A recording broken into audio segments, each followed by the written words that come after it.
Good afternoon, everyone. It's David Schlotthauer here, back with another detailed severe weather forecast. And also, we're going to be looking at the temperatures because there is some very warm to hot weather expected for the Midwest and the high plains for this weekend. So, take a look at the European model for this afternoon, and we can see where the moderate to heavy rainfall is occurring across the upper Midwest and portions of the Ozarks. So you're enjoying some moisture out there. You guys do need a little bit of the rain, so it's nice to see that.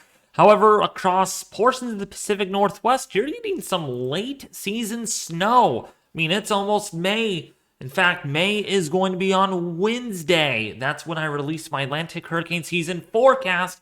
And yet, we're dealing with snow. Unbelievable, but it does occasionally happen. So let's go forward in time here, and we can see that another severe weather event, I went too far there, for Tuesday into Wednesday. And the good news is I will be able to stream this.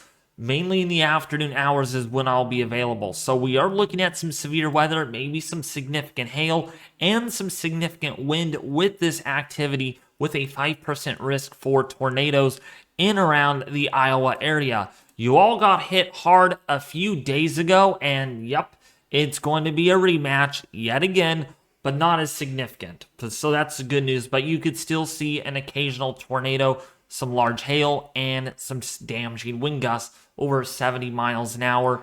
And going forward with this, let's go forward here, and we can see that there's going to be more storms that are anticipated to develop by the time we go into Wednesday yet again over the Midwest. So 2 active days of severe weather are expected. And then as we go forward in time here, so let's do that, and we can see more showers and more storms are expected to continue all the way through the period. And then another area of storms possible by this weekend for the Midwest. So more than likely, every day of severe weather is what we're looking at here, with a marginal to slight risk for severe weather each and every day. No enhanced risks yet at the moment, but doesn't surprise me if this is our next big day of an enhanced risk for weather. Now, for the West, we're looking at more rainfall. Okay, it's not going to end here. More significant precipitation. Now, while not explicitly shown on the Euro, the GFS model has been showing something pretty substantial. Much colder temperatures, strong winds, and moderate to heavy rainfall for the lower elevations, with high elevation snow. And speaking of snow, there it is in Washington and Oregon, and that could continue all the way through early next week. Now, when we do take a look at those temperatures, definitely some hot weather is anticipated across the deep south and the high plains, and even for the Midwest. All right, so brace yourself for some really warm temperatures coming yet again that could allow your allergies to act up. People have been having a lot of bad allergies, I'm sure, and it's going to only get worse because of those warm temperatures. Trees are still blossoming in the mid-spring time frame, and just adding the heat to it will make matters worse. So now going forward, we can see that these temperatures are definitely going to be warm tomorrow, especially over Texas, western Texas. Temperatures in the upper 80s to lower 90s. We got some mid to upper 80s in Oklahoma and Kansas, with temperatures even in the upper 80s in Florida and Georgia. Look at these temperatures here, into the mid 80s, and we even got some upper 70s to lower 80s perhaps in Illinois, with mid 70s expected. And your overnight lows this time of the year, of course, they don't come down very much. In fact, you might see some mid to upper 60s overnight Wednesday into overnight Tuesday into Wednesday, with temperatures in the 70s in Texas. But look at this. We're going to see some really warm temperatures yet again over western Texas, as well as the southeast, where temperatures are going to be likely in the upper 70s to lower 80s, and temperatures in California are really nice in the mid to upper 70s, with temperatures in the 50s and 60s in the Pacific Northwest and the northern tier as well.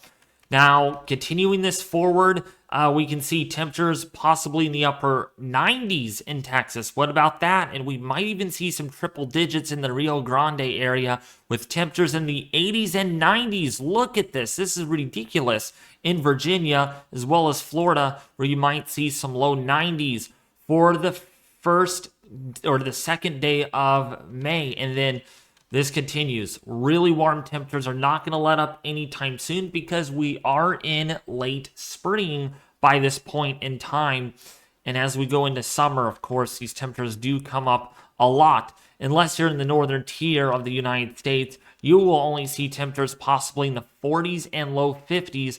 California, going to see and enjoy temperatures in the 70s, possibly some 80s there, but no 90s yet. We have yet to get temperatures in the 90s this season, which doesn't happen usually until early to mid-May anyways. So that's what we'll be seeing. And then still some really warm temperatures down here in Florida and the deep south. So warm weather is expected over the next week or so. So now, as far as severe weather goes, there is a risk, folks, for severe weather, especially for day 2.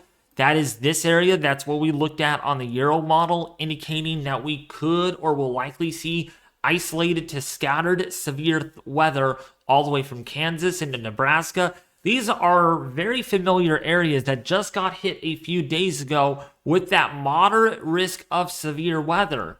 Now we're going to be seeing another risk of severe weather yet again for tomorrow. It's just the same areas getting hit this season, and even for Texas, going to get a marginal isolated threat of weather. Now, as far as the tornado risk goes, there's a 5% risk that's driven by the slight risk, and also a wind risk, a 15 sig for damaging winds, and also for some large hail as well. So pretty much everything but tornadoes now are significant for this area. So this is another loaded gun severe event event that is likely to take place for the upper or for the northern plains into the high plains as well.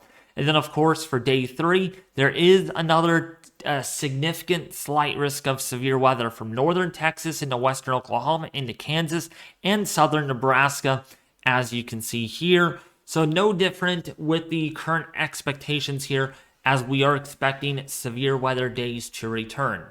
So now, how much rainfall are you all anticipating to see with all of this activity? Well, right now, the Weather Prediction Center, or the WPC for short, is expecting anywhere between 2 to almost 3 inches of rainfall across southern Minnesota, also for Iowa, as well as Missouri, in western or eastern Kansas, and portions there of Nebraska, as well as central and northeastern Texas, including for Tennessee down here. You might see as much as 2 to almost 3 inches of rainfall. So it's really this area lately that has been getting hit. And boy, did I draw a heart there, or a mitten. There it is. There's our heart that we drew on this map. Or almost like kind of Pac-Man with its mouth, right? So it kind of goes all in hand here. But a lot of rainfall is anticipated. So therefore, the Weather Prediction Center for today issues a marginal and slight risk for heavy rainfall and flooding, with a marginal risk for heavy rainfall and flooding for tomorrow for the northern plains, for the Midwest and deep south, as well as for the upper Midwest, kind of near the Great Lakes and the eastern seaboard, with primarily the biggest threat will be on day 3, with a widespread slight risk for heavy rainfall and flood concerns all the way from Texas into Oklahoma, Kansas, Nebraska, Iowa, and Missouri. As I always do at the end of my videos, I do have a few important announcements that I do want to share with you all. And of course, I've been mentioning this already in my last several videos, including my live streams, that my second Atlantic Hurricane Seasonal Outlook is still on schedule for release on May the 1st at 3 p.m. Pacific Daylight Time. That will be 4 p.m. Mountain Daylight Time, 5 p.m. Central Daylight Time, and 6 p.m. Eastern Daylight Time, followed by another one for Wednesday, May 21st at 3 p.m. Pacific Daylight Time and 6 p.m. Eastern Daylight Time. You don't want to miss these outlooks, folks, because I do update the numbers and what I think might happen for the season to come. Because technically, the Atlantic hurricane season does not officially begin until June the 1st. My first routine tropical weather outlook will begin on May 25th and runs through November the 1st on this YouTube channel. These include rapid updates and live streams on an ongoing event or a discussion of what might to become, such as Hurricane Lee of last year. We all remember that one. That was a very intense hurricane, a Category 5. we went live on the discussion of that, even so it did not make landfall in the Caribbean islands by any means, but it did make landfall in very close to the United States in the Northeast. Morning uploads, if necessary, at 8 in the morning and 11 in the morning Eastern Daylight Time will be necessary if we get a landfall or if it's an urgent discussion, followed by my typical scheduled afternoon uploads at 3 p.m.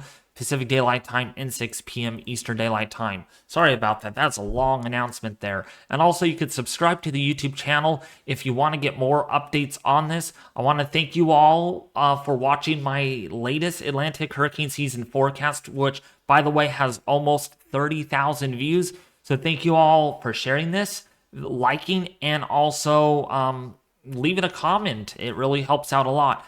And subscribing, of course, because I do enjoy what I do on a daily basis.